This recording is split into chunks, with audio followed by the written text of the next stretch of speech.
कि कैसे चमत्कार, अगर चमत्कार की बात करें तो मेरे जीवन में ना अभी जो सबसे बड़ा चमत्कार हुआ ना, आप सभी मेरे परिवार हो इसलिए मैं बहुत पर्सनल चीज अपनी लाइफ का शेयर कर रही हूँ। Last year my mother had a fracture, मतलब मेरी माता राम जो है, मेरी माता जो है वो किसी कारण से गिर गई थी। उनकी उम्र थोड़ी सी 55 हो गई, गिर गई थी और उनके बॉडी में फ्रैक्चर हो गया था। लेकिन हमको समझ में नहीं आ रहा था, फ्रैक्चर डिटेक्ट नहीं हो रहा था। एक महीने हमको समझने में लग गया कि उनको हुआ क्या है। तो उनको एक ऑस्टियोपोरोसिस बोल के बीमारी हुई थी जिसमें हड्डियां गलती है अंदर से।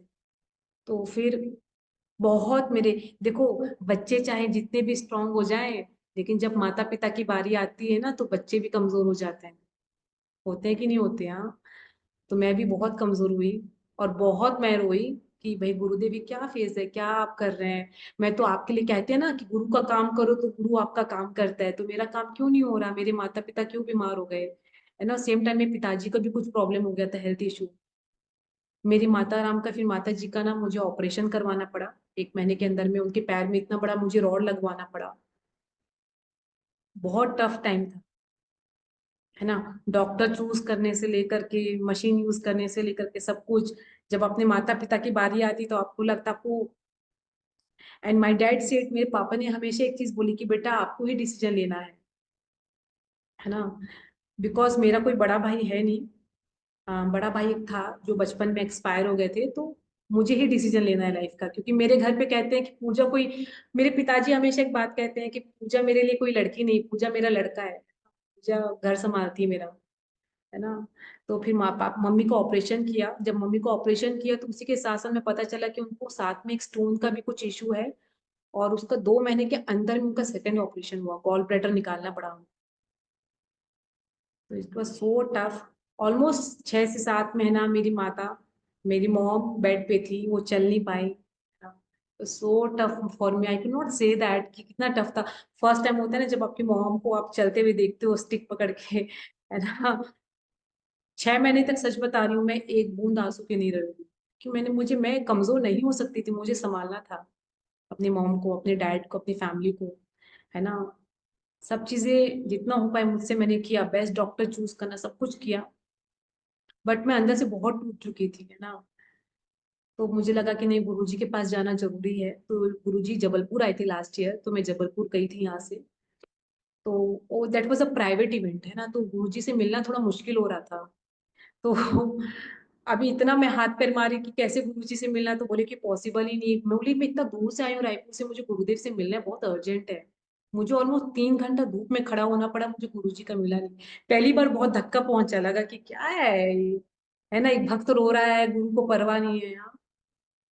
ये सेम लोगों को पता है, सेम चीज मेरे साथ भी एक बार हुई थी, लेकिन चलो दीदी आप कंटिन्यू करो। तो मैं रोते रोते फिर मैंने गुरुदेव को मैसेज कर दिया कि गुरुजी मैं घर बाहर खड़ी हूँ, मुझे आपसे मिलना है। और मुझे फिर किसी ने बोला कि सेक्रेटरी बाहर आके गुरुजी विश्राम करने जा रहे हैं। तो बड़ा मेरा दिल टूट गया। और उसके बाद तुरंत गुरुदेव 4 बजे नॉलेज सेशन के लिए जाने वाले थे और मेरा निकलने का समय था। मुझे लगा आप तो नहीं हो पाएगा। और मैं पूरी टूटी हुई थी, वो एक होता है ना टूटा हुआ बच्चा होता है, वैसी टूटी हुई थी मैं, बिखरी हुई थी पूरा। फिर उसके बाद में आउट ऑफ नो वेयर थोड़ी हलचल मची और किसी ने बोला कि गुरुदेव ना शायद तक 2-4 लोगों से मिल रहे हैं, ऐसा कुछ हो रहा है। तो सब कोई गुरुदेव के कुटीर के पास गए। वहां पे गुरुदेव का नया कुटीर बना है जबलपुर में, जो घाट है ना, बेड़ा घाट, वहां पर बहुत सुंदर बना है। तो गुरुदेव के बाहर फिर भीड़ मच चुकी। तो वहां पे करीबन 50 से 55 लोग खड़े थे हम लोग, और गुरुदेव अंदर थे सिर्फ। फिर उसके बाद में ना बाहर अंदर से कोई एक इंसान आया, तो उसने ऐसे भीड़ में ऐसा मुझे देखा कि आप अंदर आइए। And I was like this, what you're saying, don't know, I was so shock. मैं अंदर गई हूँ। फिर गुरुदेव जस्ट विश्राम करने जा रहे थे, गुरुदेव फिर वापस रूम से बाहर आए। हाँ बोलो, बोल करके गुरुदेव ने बोला, आज भी याद है, हाँ बोलो। तो बोले गुरुदेव, अच्छा जब गुरु आते क्या होता है, आपके दिमाग में कुछ भी होता है भूल जाते हो, है ना। तो मैं भी भूल चुकी। और फिर मुझे याद है कि नहीं, फिर से याद दिला दूं आप सबको। पहला धर्म होता है हर टीचर का ज्ञान को फैलाना। तो वो उस मोड पे मैं आ गई, गुरुजी रायपुर में ऐसे ऐसे कोर्सेस हो रहे हैं, ये प्लान है।